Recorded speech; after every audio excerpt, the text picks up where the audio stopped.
One of the difficult things in astrology is always predicting the effects of Rahu and Ketu, the actual concrete effects. It's pretty easy to talk about Rahu and Ketu in the context of what a person's learning this lifetime and the growth that Rahu and Ketu are expecting out of a person. Those are the fun, easy, and really very important parts of Rahu. So it's good that those parts aren't that difficult.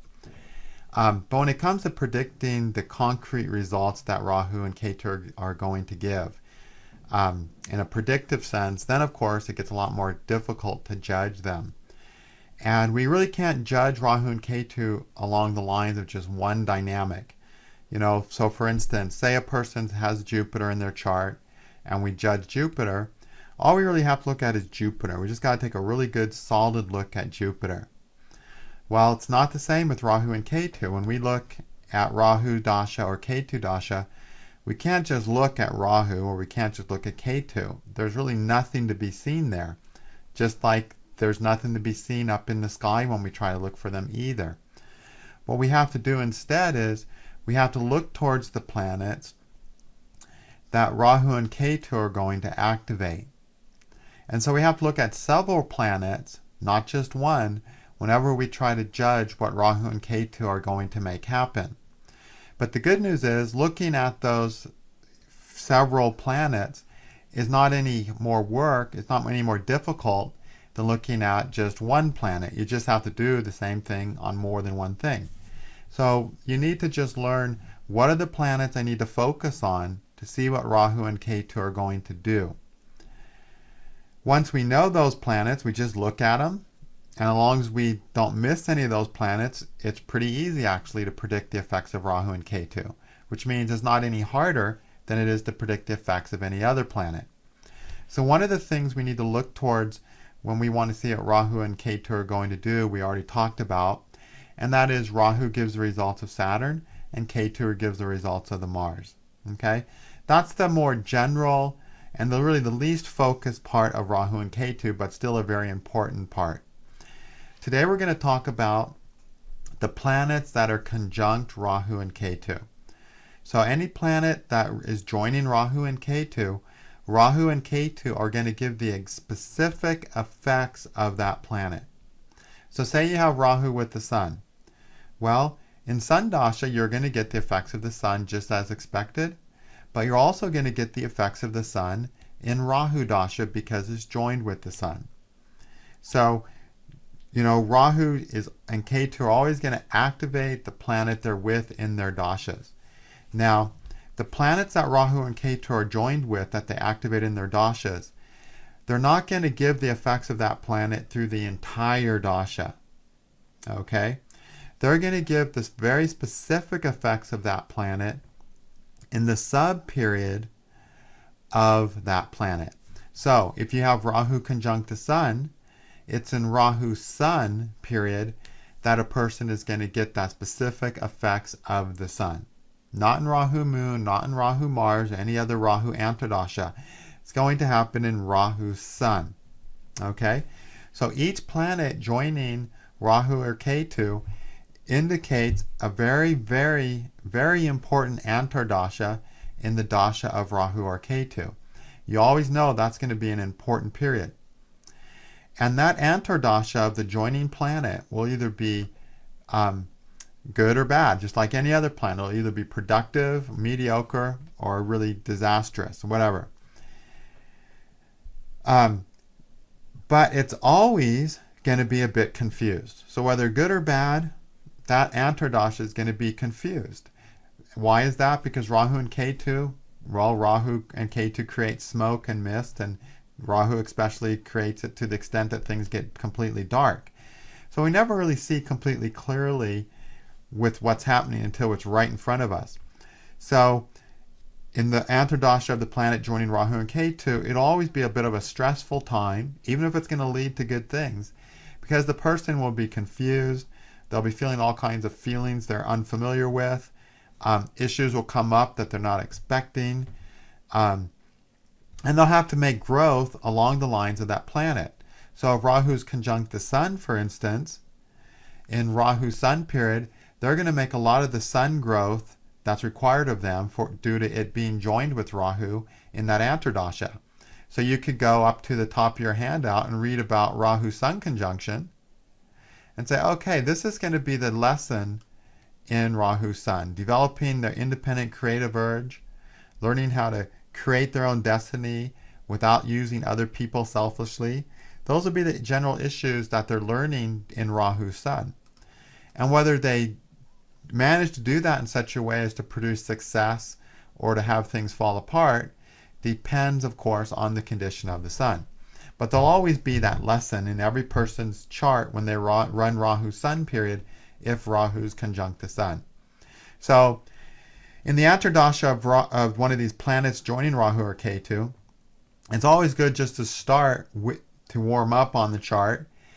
We're talking about the growth-centered stuff that's going to be happening during that Antardasha. And then you can get into the predictive effects during that Antardasha. Okay? So how do we determine what that planet's going to do? Meaning, what's Rahu going to make that planet or activate that planet to do in the Antardasha? Well, what is that planet? If it's Jupiter, it'll be Jupiterian things, children, wealth, philosophy. If it's Sun, it'll be solar things, father, government, career. Okay, whatever the case may be. And also, it'll very specifically be the houses that planet rules. So if the Sun rules the second house, it'll be wealth and family matters and responsibilities.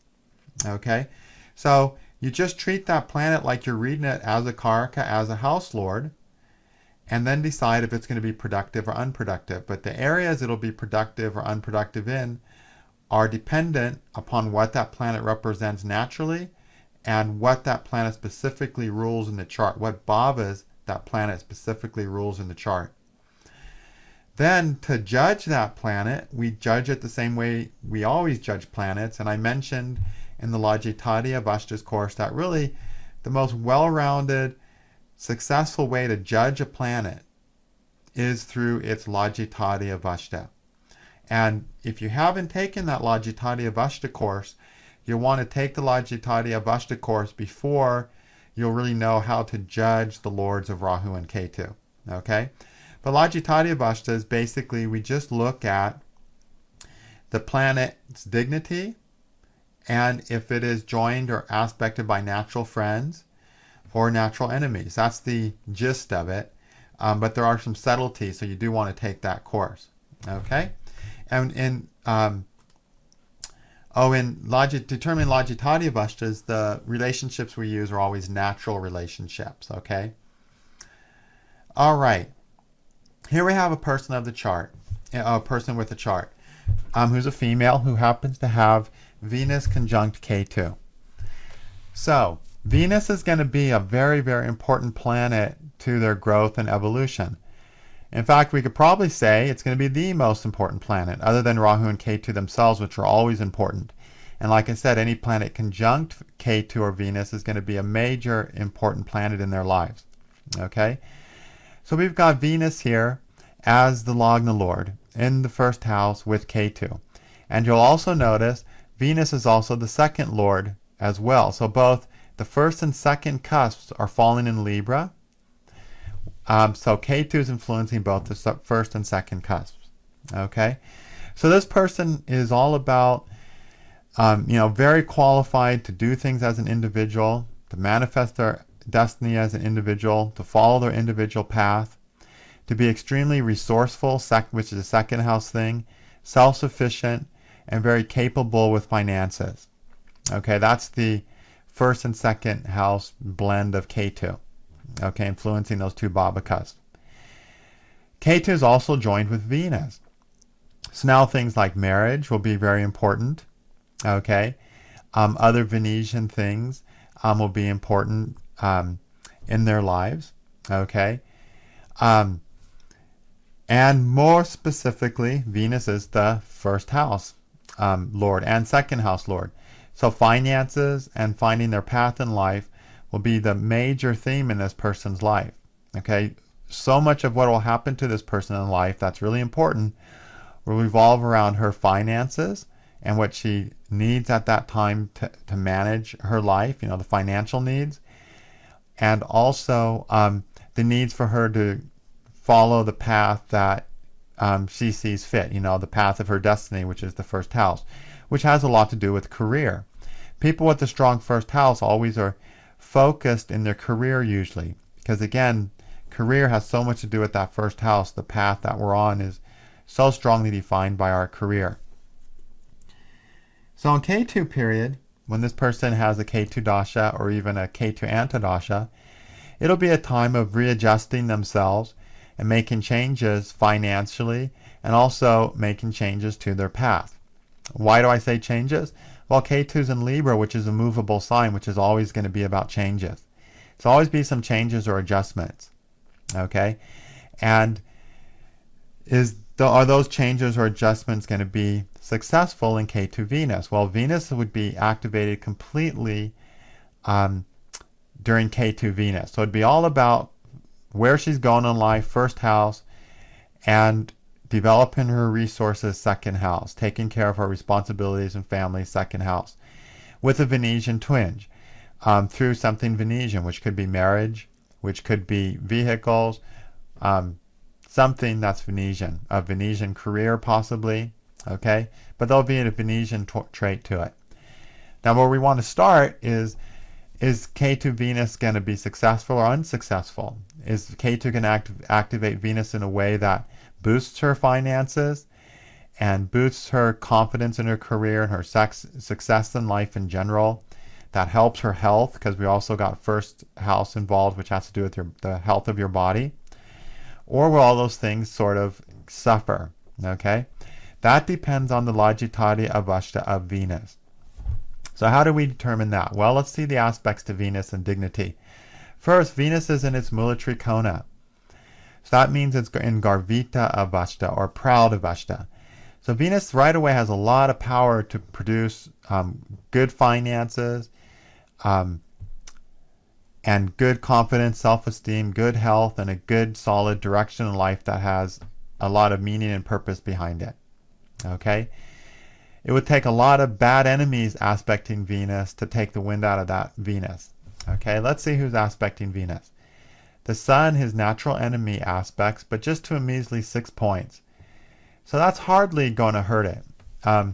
Now, the reason the Sun is an enemy of Venus, because Venus is all about making changes. Venus is the planet of deciding on what changes we want to make in our life. And it makes those changes because our heart feels like this is where I'd rather be. The Sun, however, is very disciplined and focused and consistent and steadfast and is totally contrary about making changes. So when the Sun aspects Venus, it takes away Venus's capacity to really make the changes in our lives that make us feel the happiest, that fill our hearts the most, okay? But this Sun is, even though it's strong, it's in Leo, it's barely aspecting Venus. Okay? So that Sun's not going to have a real big impact in making Venus stay around too long. Maybe a week longer than it needs to when it feels like it needs a good positive change. But not enough to keep it in a world of hurt or anything. Okay? So we don't have to worry about that Sun much. The Moon is more important. It aspects Venus to 31 points. Okay? Now the Moon is also an enemy of Venus, right? Again, Venus is all about making changes that are about what we feel in our hearts. The Moon, however, is changeable and fickle in a way that's too much for even Venus to handle. Okay? So when the Moon aspects Venus, a person can do things in a moment of emotion that aren't really what they want. So that moment of emotion can overweigh the evaluation of Venus. And again, Venus is that planet that takes a full look at something. He's the best businessman, really. He takes a full look and says, based on what this is costing me, this is what I want to do. This is what I'm going to get, and this is what I have to do to get it. And I think that's the most worthwhile thing for me to do. That's what Venus says. But when the Moon aspects it, the emotions can cloud that judgment momentarily for a little bit, and if the person's upset, they'll think something is more worth doing, and they'll pay more for it than it's worth, and that can cause them to have some upsets, okay? Or to do something that later on they feel like maybe that wasn't the best decision in my life, okay? Anyway, that will hurt Venus some, and it's a strong aspect too. It's aspecting Venus to 31 points. Now the moon's in a natural neutrals house, so remember from Lagitati Vastas, that means he gives half his strength to that planet's he aspects. So that takes out half the wind of moon, but it is there a little bit, and this person has made some decisions that were a little more emotionally charged than ideal, but nothing too serious, okay? Usually when they were about to do them, Venus was strong enough to hold it together. So there really hasn't been any serious setbacks like that, but that moon will at times make them at least consider something that's emotionally foolish to their bigger plan and bigger hopes that they have, which are indicated by Venus. Mars is a neutral, aspecting Venus, so it's not going to help or hinder Venus. And Saturn's a friend to Venus, aspecting to a good solid 37 points. And Saturn is also in a natural friend sign, so his help is of half its strength, so it's pretty good. So really, when we look at Saturn's aspect of 37 points and the Sun and Moon's aspect of 31 points, we see enemies aspecting Venus are equal to the friend of Saturn aspecting Venus. And then Venus starts out so strong. So this is a really good Venus. Actually, it's a Garvita Venus. The Moon and Sun create some Shuddhita, some starvation, okay? But Saturn causes just as much mudita, or just as much delight. And so Venus comes out equal there, and then we throw Venus is in Mula Trikona. It's Garvita. It's exalted. Or not exalted. It's in its Mula Trikona. So it's very proud in its capability. So this is a great Venus, and this person really has made, all in all, great decisions in their life and always moved up in life. Anytime Venus runs, anytime Ketu runs, they move up in life. They have more success as an individual. They have more finances, and their relationship, which is Venus, also improves. Okay?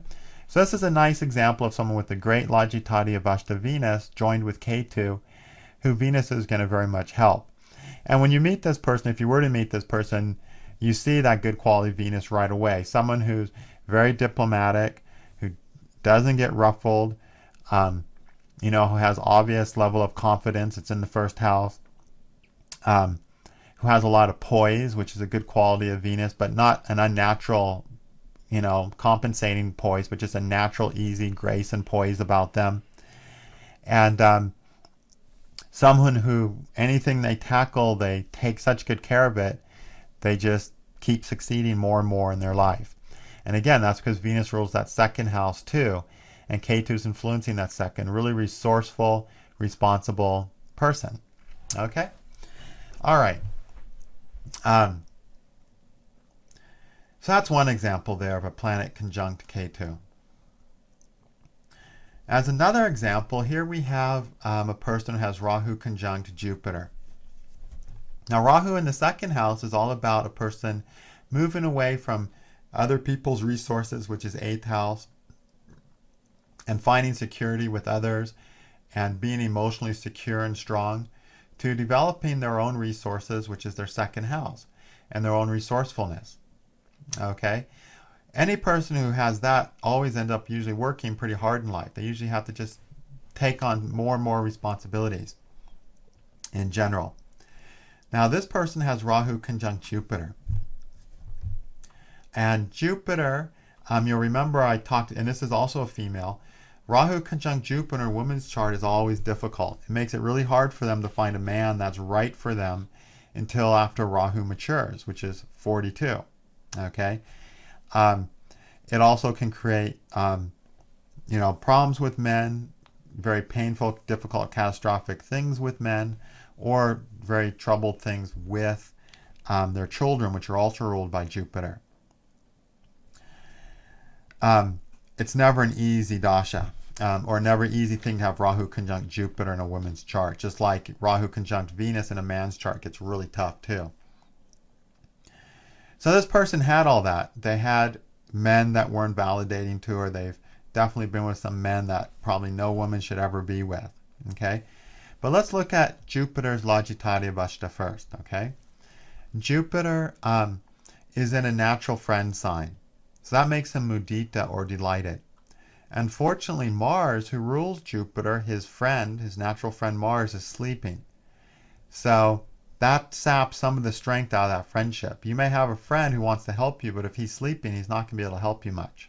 Okay? Jupiter's aspected by the moon, the sun, to 17 points, and the sun is a friend of Jupiter, so he picks up some more mudita there. But then he's aspected by Mercury, who's strong, to 11 points. Mercury's strong himself, but his aspect, fortunately, is weak, just 11 points. But that'll put a little bit of Shuddhita starvation into Jupiter. Venus aspects Jupiter a lot, to 40 Virupas. Okay? Now in the Rashi chart, Venus fortunately is sleeping. So in the Rashi chart, the 40 points of aspect to Jupiter is not going to starve Jupiter. Okay? However, in other Vargas, where Venus is not sleeping, we're going to get some more mudita onto this Jupiter. Okay, so it's Venus being the strongest planetary influence to Jupiter shows that in some Vargas, Jupiter is going to really suffer. Okay, take the Navamsha for instance. Here we got the Navamsha, where Jupiter's in a natural neutral sign, and Venus is in a natural friend sign. So here, this Venus is really starving Jupiter. Okay, so it's not a great Jupiter, and it is joined with that Rahu. Now in the Rashi chart, however, Jupiter's mudita, it's delighted. So in Rahu-Jupiter period, they'll have success with Jupiter things, which third lord in the second house is a combination for getting ahead financially through your own efforts and intelligence. And that's exactly how this person did in Rahu-Jupiter. In Rahu-Jupiter, they got basic training, which is third house, learned some new skills that help them increase their income or help them manage their finances better. And Jupiter, of course, is your wealth too. It's in the health of wealth. And that part went relatively smoothly. But marriage life at that time was not very good, because Jupiter, which is the husband, gets that strong aspect of Venus, which is starving it in the Navamsha. Okay? And there's not much that can help Jupiter. The sun's aspect of 17 points is just not going to help much. Mars in the Navamsha at 21 points, while Mars is in a neutral sign, so it's only helping a little bit. Mercury is starving Jupiter as well, and Venus is starving. So in the Navamsha, Jupiter is more starved. So in Rahu-Jupiter period, Jupiter gets activated in the Navamsha, and it becomes a very difficult time in the marriage life of this person. Okay?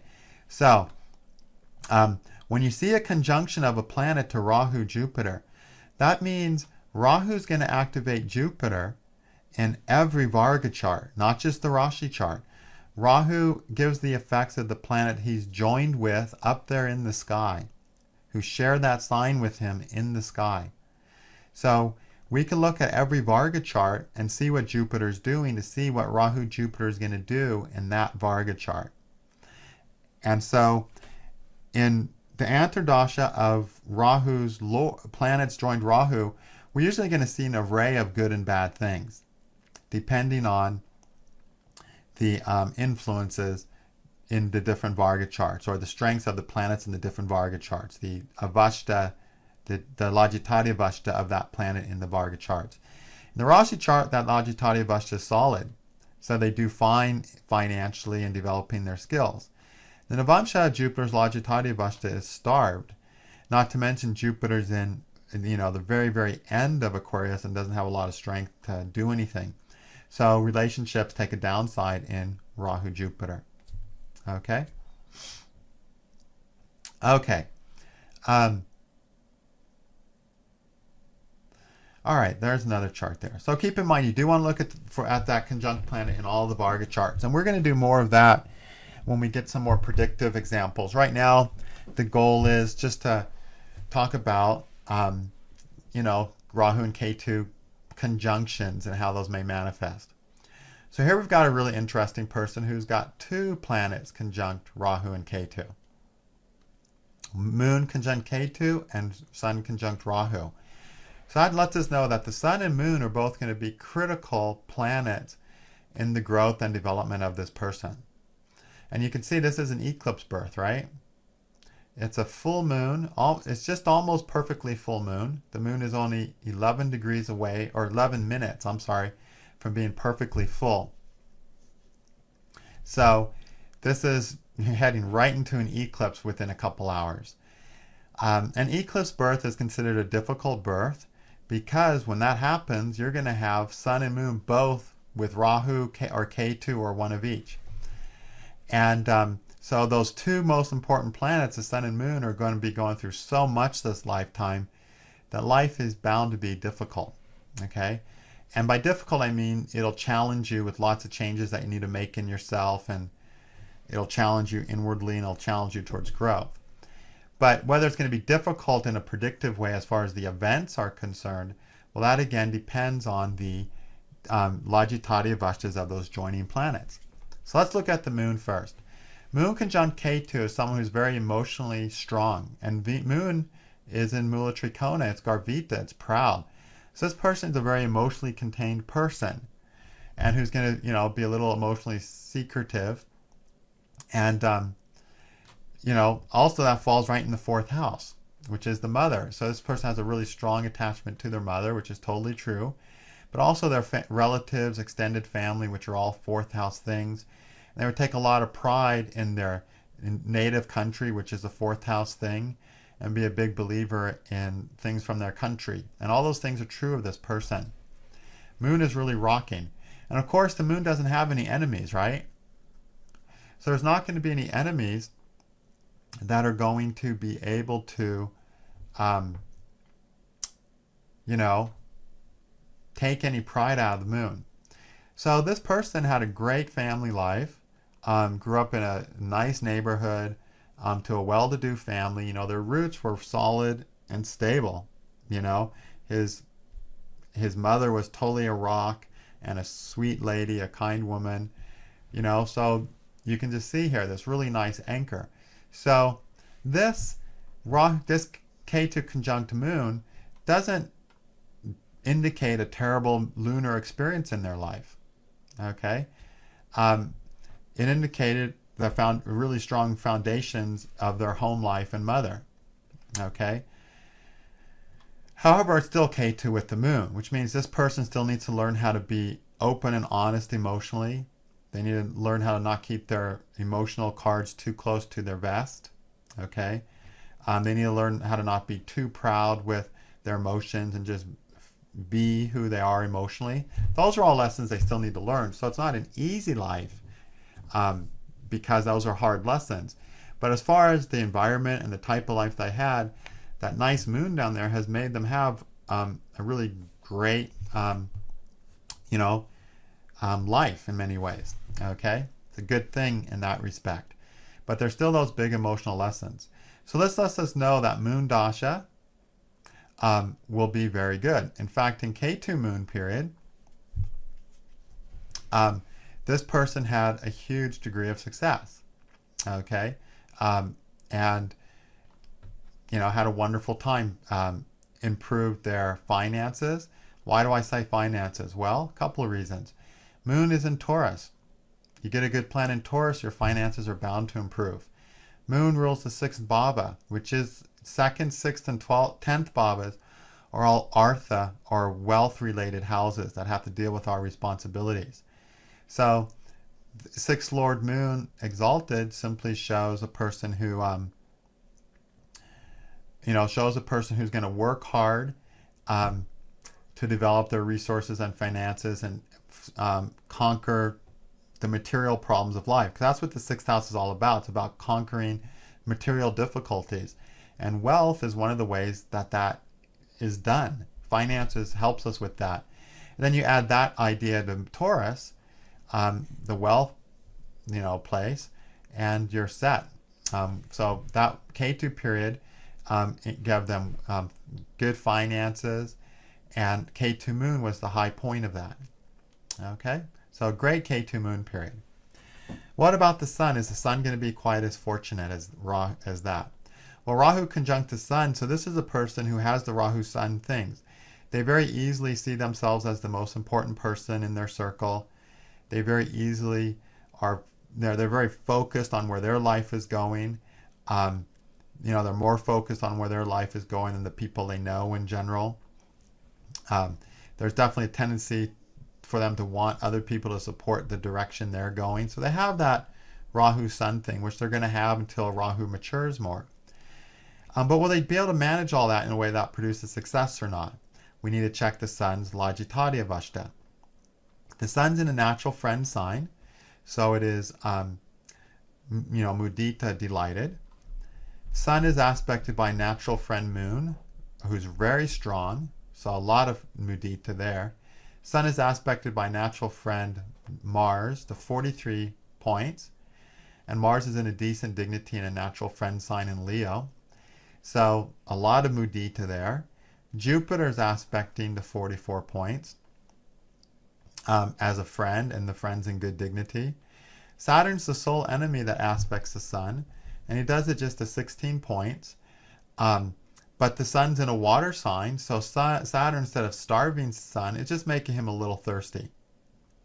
But overall, there's so many beautiful friends influencing the Sun. 3 friends, all aspecting strongly, and all 3 friends in good dignity or great dignity. And the Sun being in good dignity itself, the Sun is ready to go. This Sun is going to be successful. No questions about it, okay?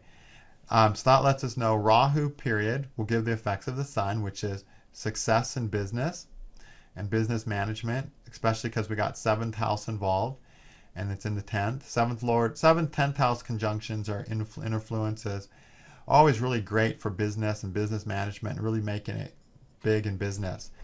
So Rahu has that capacity to do that through the Sun. So Rahu's Sun will be a high period of success and achievement for this person, okay?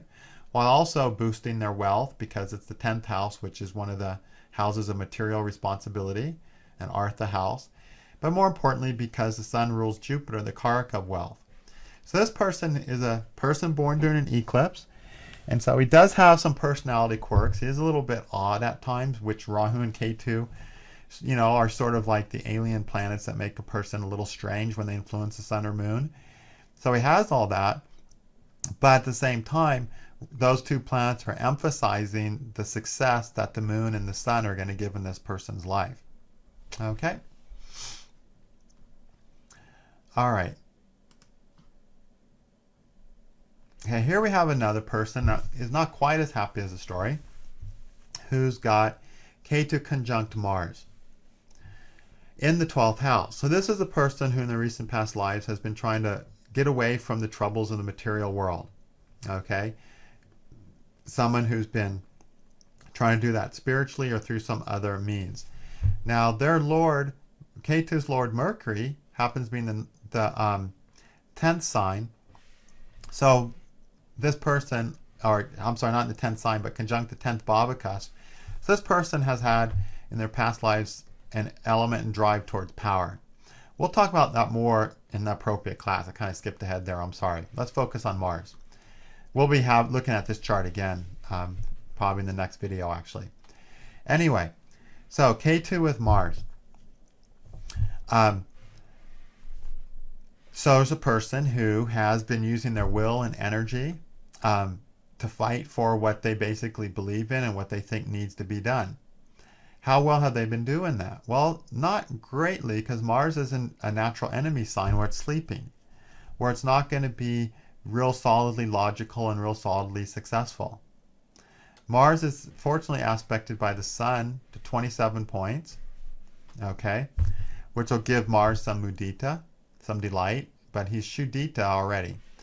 Now, Moon is aspecting as well to 2 points. The Moon is his friend as well, so that'll give a little more mudita. Mercury is aspecting really strong to 44 points as a natural enemy. However, Mercury's in Pisces, the first half where he's sleeping, he's in debilitation.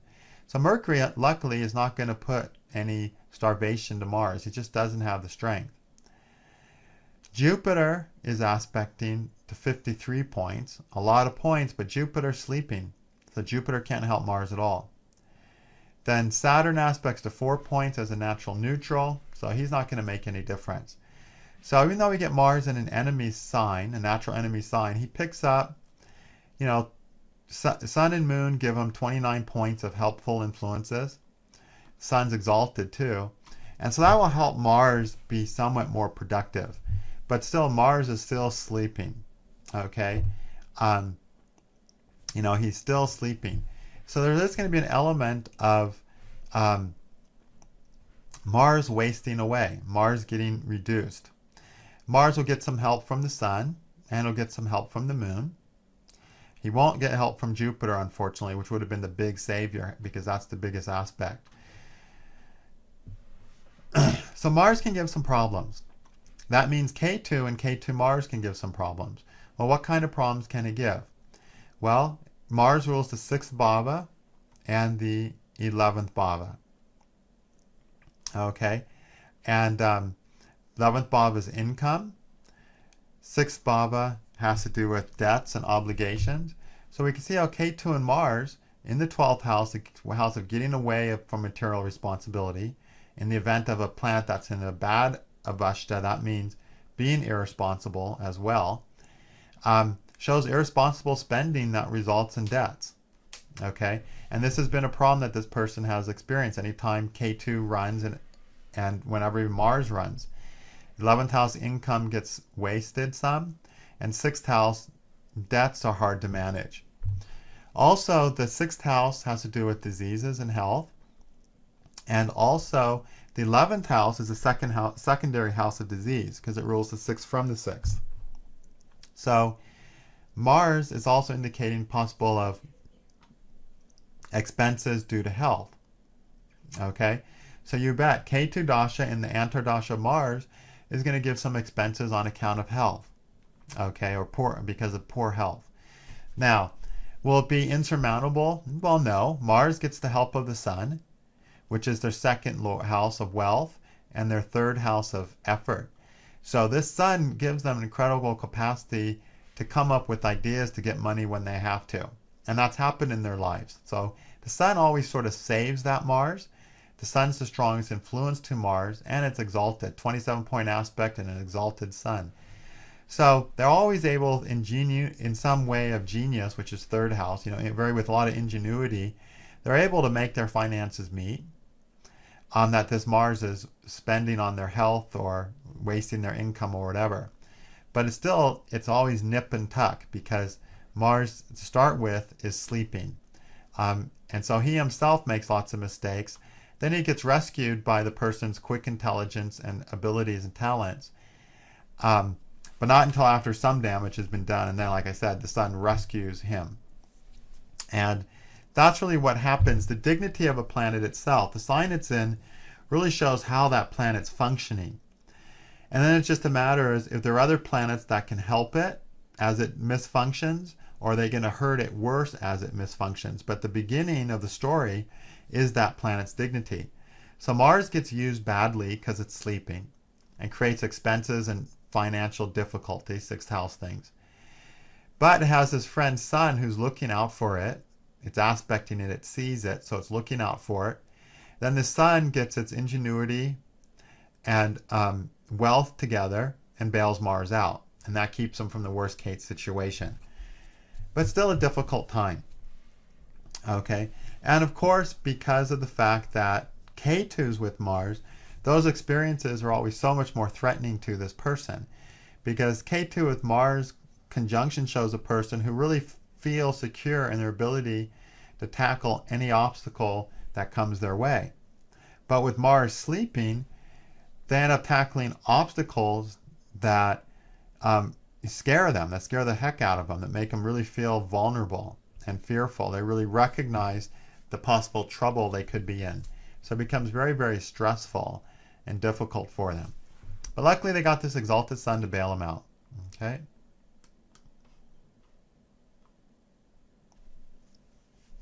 Okay, this person has got Rahu conjunct the fifth house cusp, which shows a person who is learning to manifest their own destiny as an individual and manifest their own creativity.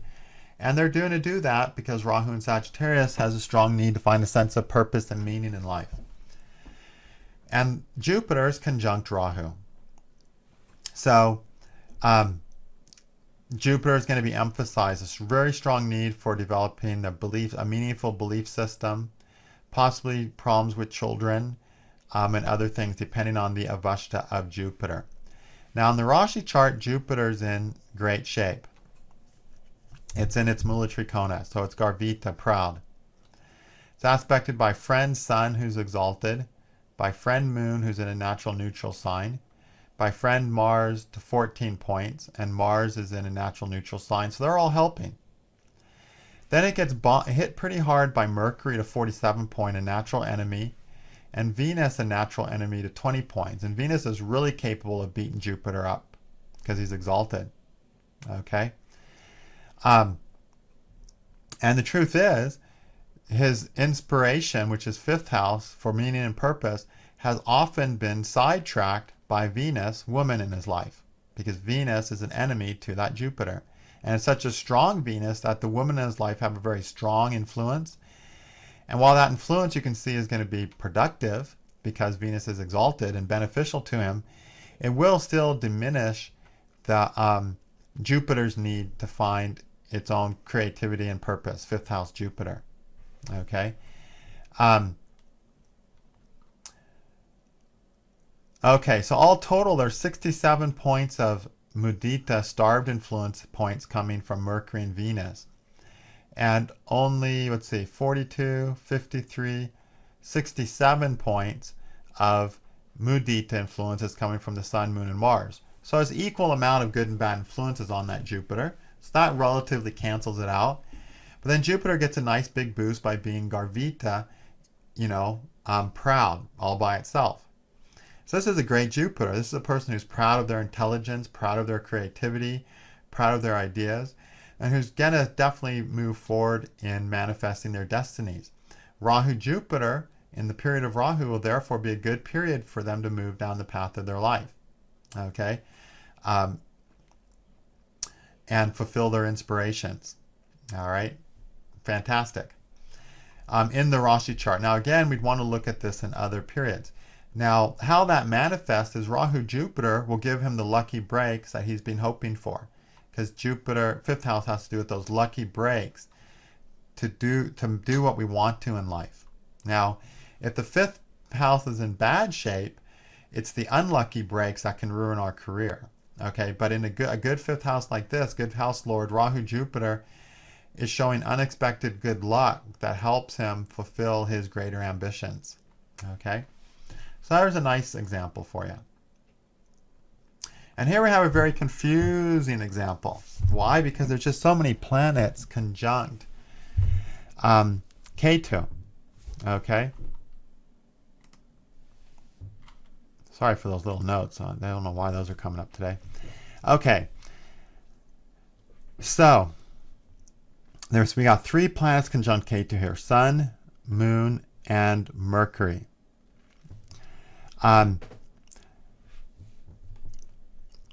So all those 3 things have been strong security paradigms. Mars, using their will and energy to meet with success and fight and overcome obstacles. Ketu with Sun is manifesting their life as an individual through the use of their creative will. And Mercury, a person who's been very intellectually centered. Okay, those are their strengths. Now those are all strengths that in this lifetime will create some disappointment. Because again, any planet conjunct Ketu eventually gives us a discontentment or disappointment. Even if we have it perfectly, there's still an element of discontentment in our lives, okay? Let's look at all these planets first. Mars is in a natural neutral sign, so no Lagitati Avashta of any worth there. It's aspected by Moon to 26 points, a friend, and Moon's in decent dignity. So he gets some mudita there. Then he's aspected by Saturn to 39 points as a neutral. So Saturn won't hurt him. Then he's conjunct the Sun, and that makes him show beat to agitated, but of course he's sleeping. Okay, so that's good. And then Mercury is conjunct Mars too, and Mercury is a natural enemy of Mars, and it's conjunct. So Mercury is going to starve Mars way more than the Moon is going to help Mars. So we have a Mars here that's, 2/3 starved. So a bad Mars all in all. So Mars is going to be frustrated and find disappointments and represent things that sacrifices they make that aren't going to be worthwhile, that aren't going to give them what they want. Okay? Mars rules the 5th, 6th, and 1st house. Well, this person's ambition was to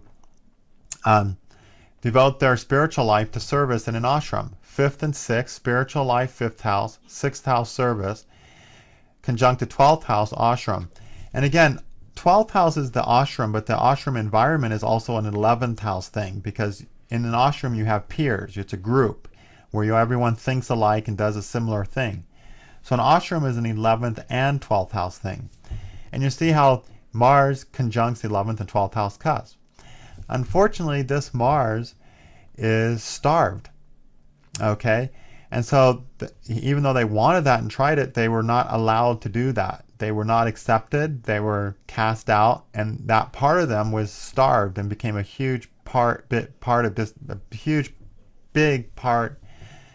disappointment in their life. Okay, it's what they really worked on. We also see that emphasized in some other ways. Let's look at the Sun, the next Logitati Avashta here. Okay, the Sun is debilitated, so he's totally starved, and he's in a natural enemy sign. So the Sun's in bad shape. Okay, Sun's aspected by its friend Moon to 20 points, so he gets a little, delight from the Moon, a little mudita. But then the Sun is smashed by Saturn to 33 points, more than the Moon, and gets starved. So we've also got a starved Sun. Sun rules the 9th Lord, which is their gurus and teachers. So we see the emphasis on that spiritual life that they want to focus on, but it works out being disappointing. And they're not allowed to choose that path that they want. Okay? And so, their inspirations, their 5th house and 9th house, and Mars is also the Lagna Lord. All their Dharma Lords, the things that they feel like they need to do. 1st, 5th, and 9th are the Dharma Bhavas. Those two planets are starved. And so they're starved for Dharma. They don't feel like they're allowed to do what they want in life, and it's a huge disappointment to them. Let's throw Mercury in there. Mercury is in a friend sign, at least. He is conjunct Sun, who would blow him out of the water, except that the Sun is sleeping. So Mercury still has some strength left. Then Mercury is aspected by the Moon to 17 points in enemy, and Saturn in neutral to 30. So it's a mediocre so-so Mercury. It's not terrible, it's not great. It's a little better than it's worse. Okay? At least. Mercury rules the 10th Bhava cusp. And so Mercury can find a little bit of activity it can do. And so what Mercury caused them to do instead, they took as a career working at this ashram that they wanted to be part of for years, even after they weren't accepted into it, and just basically had a low-paying job where they really weren't completely part of it like they wanted to be, but at least they were able to be there. So they had a little bit of delight through Mercury. But you see how this whole person's life revolves around this strong need to escape the problems in life through an ashram, a strong need to develop their spirituality and life of service in an ashram, 12th house thing. But the planets are starved there, so that need is starved, and this person has had a very disappointing life because of that. Okay? So Ketu Mars and Ketu Sun periods will be periods of huge disappointment of them succeeding in their inspirations and spiritual life. Okay? Ketu Mercury can be a period of some success. Okay? And everything we said about Sun, Mars, Sun, and Mercury will happen in their dashas. So it's actually the Sun dasha during which they were not allowed to, make their life in the ashram completely. Okay, see that Sun's that 9th Lord, wants to boost that spirituality, but it's starved. And so they weren't able to. And it was so much more traumatic for the person because Ketu was involved. So it's a bigger disappointment. It's a huge disappointment. So a very, very disappointing sun dasha that this person had. Okay? Unfortunately. And you can see how this person, you know, Rahu's in the 6th and they really want to develop that life of service, which is 6 bhava thing, but they have the bad fate of not being accepted into it because Mars is starved. Okay? And really having these many planets starved in the 12th house, you know, that have this ashram desire but don't allow it, they're starved. That just shows past life karmas of not, you know, embracing the ashram life completely, of, you know, perhaps causing problems in ashrams or leaving ashrams, breaking one's vows basically, and not being true to their vows. Because we see the 2 truthful planets, the 5th Lord and 9th Lord, are starved. And so this is a person who, you know, in past lives found some security in ashram type living, but really didn't put all their being into it. In this lifetime, it's something they want to do again, but this lifetime they're not allowed to embrace it. Okay, so it's a bit of a sad story. But again, we earn our planets in our past lives, unfortunately. Okay? All right, so there's a few examples of what we can look for with these planets. We use the Lajitadi Avashtas. And then in the Antardashas of that planet, in the dasha of Ketu or Rahu, as the case may be, that's going to be an important period for the person. Okay? And of course, anytime you have a planet conjunct Ketu or Rahu, in its dasha, things are not going to go as expected. So this person in their sun dasha, they were sure they were going to get accepted into this ashram to be there the rest of their lives. They had no doubts. But as it was, there, you know, even though they should have been, there was no reason anyone could have guessed they weren't there. They still weren't allowed. They weren't accepted. They were eventually dismissed. So Rahu and Ketu, when they join the planet, when that planet's dasha runs, whether it gives a disappointment or something great, it always comes with a surprise, like, whoa, this is amazing, or wow, this really sucks. I don't know how things could have gone wrong. In his case, it was, I don't know how things could have gone wrong. Okay, so that what makes those planets fun with Rahu and Ketu. They just can come out of left field sometimes. Okay, next class we are going to look at the lords of Rahu and Ketu, which are really important to study for prediction and also to read the real